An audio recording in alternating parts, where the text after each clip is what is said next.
XXe siècle, le verrier François d'Écorchemont, natif de Conches, avait installé son atelier dans cette commune pour réaliser des objets d'art décoratifs en pâte de verre, puis des vitraux, comme celui qu'on peut voir ici, réalisé en 1934. Bien plus tard, en 1996, la commune de Conches ouvre le musée du verre pour présenter et valoriser ce patrimoine verrier de François d'Écorchemont. Et progressivement, ce musée s'est développé autour de cette thématique du verre, présentant aujourd'hui des collections d'objets d'art décoratifs, des sculptures de verre contemporaines et des livres.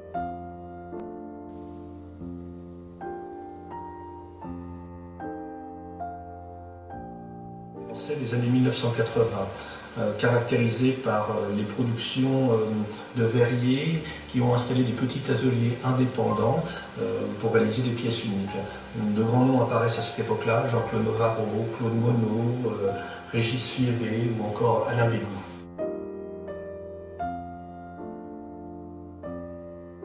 Le musée présente également des vitraux réalisés au cours du XXe siècle, en particulier dans les domaines de la pâte de verre et de la dalle de verre, qui correspond à une technique bien particulière du XXe siècle, celle d'associer des éléments en verre épais à du ciment et non à du plomb comme cela se faisait de manière traditionnelle.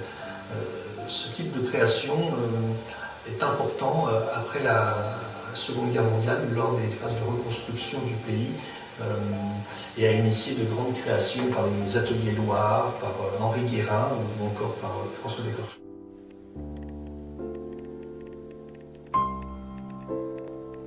Le musée s'intéresse aussi aux créations contemporaines en verre et organise régulièrement des expositions temporaires d'artistes verriers.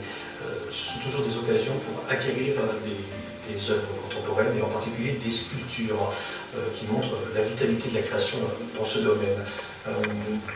Ainsi, des sculptures d'artistes français ou étrangers constituent aujourd'hui une partie des collections du musée du verre de Conches.